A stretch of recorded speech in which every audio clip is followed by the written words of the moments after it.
Hello, my name is Jisa, and I'm reading Master Dōgen's Shōbōgenzō, and we are on Gyoji, Pure Conduct and Observance of Precepts, Part 1. We're about halfway through it. And then there's Gyoji Part 2. Oh no, we're not halfway through it, we're nearly at the end. But we won't make it in this session, I think. Well, let's just see how we go. We're on paragraph 154 in the Shijima Cross. In the order of Master Shokaku, titled Zen Master Wanshi of Daibyaku-zan Mountain, a guardian deity of the temple said, I hear that Master Shokaku has lived on the mountain for 10 years or so, but whenever I enter the abbot's reception hall looking for him, I am always unable to proceed, and I have never detected him yet. Here, truly, we are meeting the traces of a predecessor who possessed the state of truth. The temple on this mountain, Tendo-san, was formerly a small one. While Master Shokaku was the resident master there, he cleaned away an assortment of Taoists, nuns, and scholars' temples and established what is now Kaitokuji Temple. After the master passed away, a senior mandarin and court secretary called Hakusho compiled a record of the master's deeds and achievements, at which time someone said, you should record the fact that he supplanted the Taoist temple, the nuns' temple, and the scholars' temple, and established the present Tendoji temple. The court secretary said, that would not be appropriate. Such matters are not related with a monk's merits. Many people at the time praised the court secretary. Remember, the matters described above are secular work. They are not the merits of a monk. In general, when we enter the Buddha's state of truth for the first time, we far transcend the triple world of human beings and gods. We should carefully investigate the fact that we are neither being used by the triple world nor being seen by the triple world. We should consider this and realize it in practice by means of body, mouth, and mind, and by means of object and subject. The merit of the Buddhist patriarch's conduct and observance originally possesses enormous benefit in leading human beings and gods to salvation. But human beings and gods never sense that they are being saved by the Buddhist patriarch's conduct and observance. In practicing and observing now the Buddhist patriarch's great state of truth, do not distinguish between great hermits and small hermits. And do not discuss sagacity or stupidity.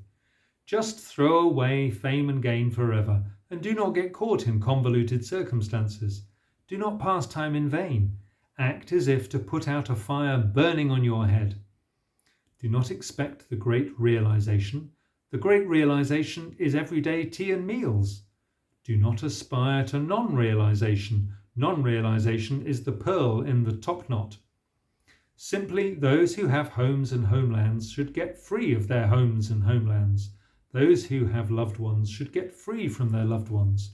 Those who have fame should get away from their fame. Those who have gain should get away from their gain. Those who have fields and gardens should get away from their fields and gardens. And those who have family should get free from their family.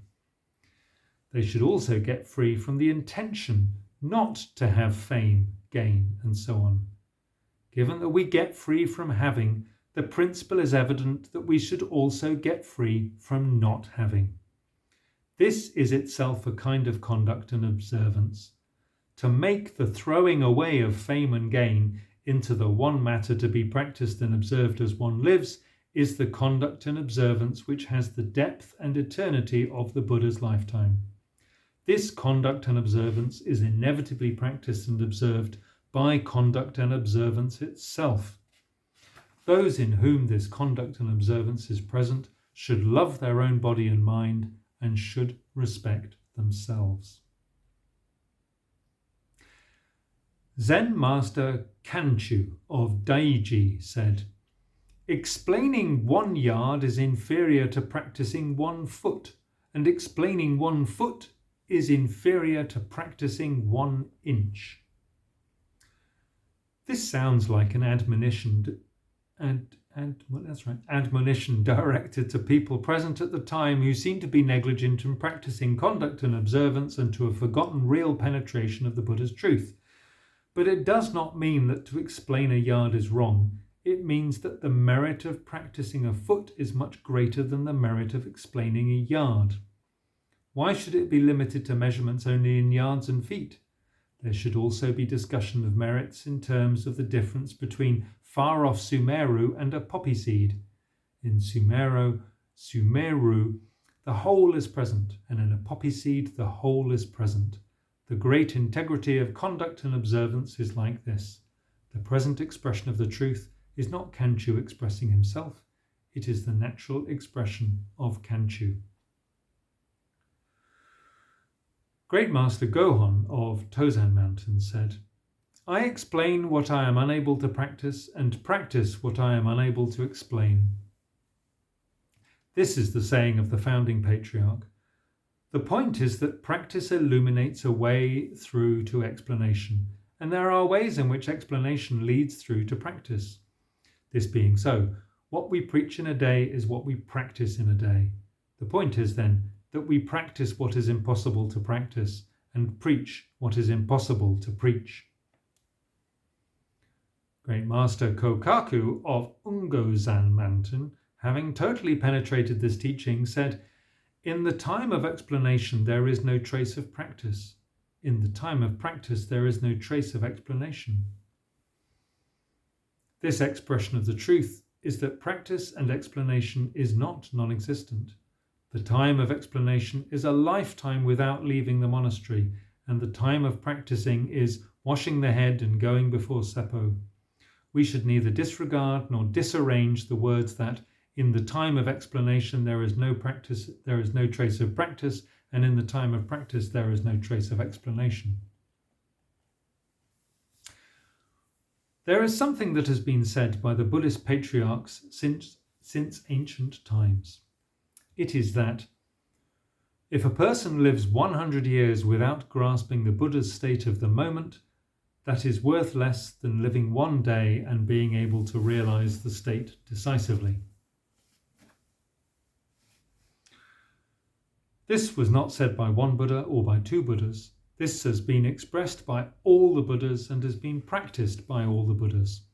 In 100,000 myriad kalpas of reciprocal life and death, one day of conduct and observance is the bright pearl in the top knot, is the eternal mirror that is born with and dies with Buddhas, and is a day to be rejoiced in. The power of conduct and observance rejoices in itself.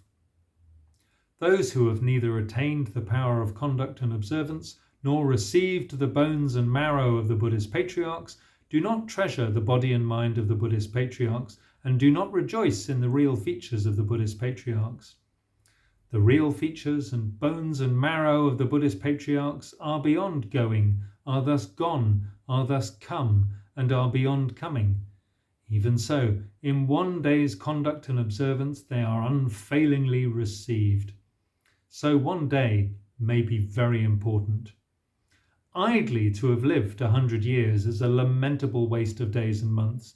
It is to be a pitiable skeleton. Even if we are driven as slaves to sight and sound every day and month for 100 years, if we practice conduct and observance for one day among those years, then we will not only put into practice the whole life of 100 years, but will also save others' lives of 100 years. The body and life for this one day is a body and life that should be venerated, a skeleton that should be venerated. Therefore, if our life lasts a single day, if we grasp the Buddha's state of the moment, this one day is worth more than many lives in vast kalpas of time. For this reason, before you have decisively realized the state, never spend a single day in vain. This one day is an important treasure that you should hate to lose. Do not liken its value to a 1-foot gem. Never trade it for a black dragon's pearl. The sages of old treasured a day more than their body and life. We should quietly consider that the black dragon's pearl can be retrieved, and a 1-foot gem can also be regained. but a day in a life of 100 years once lost can never be found again. If there are any skillful means by which to get back a day that has passed, is there any skillful means to get back a day that has passed? Such a thing has not been recorded in any book of history. Those who do not pass time in vain wrap the days and months in the bag of skin which is themselves, so that time will not leak away. Thus, it was that the ancient saints and past sages treasured the days and months, treasured time, more than their own eyes and more than their national lands. Here, passing in vain means sullying oneself and disturbing oneself in the floating world of fame and profit. Not passing time in vain means acting for the sake of the truth while already in the state of the truth. Once we have realized this state decisively, we should never waste another day. We should solely practice for the sake of the truth and preach for the sake of the truth. So we have seen the standard by which, since ancient times, the Buddhist patriarchs have not spent a day of effort in vain, and we should reflect upon it constantly. We should consider it in a slow spring day sitting by a bright window. That's gorgeous. We should not forget it in the hushed silence of a rainy night, sitting under a plain roof. How is it that time steals our efforts away from us?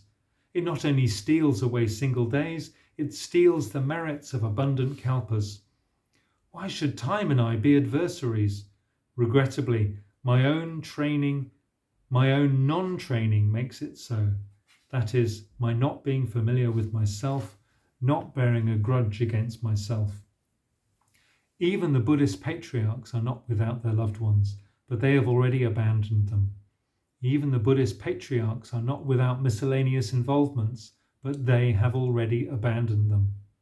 However we treasure the factors and circumstances which we see as self and others, they are impossible to hold on to. Therefore, if we do not abandon loved ones, it may happen, in word and in deed, that loved ones abandon us. If we have compassion for loved ones, we should be compassionate to loved ones.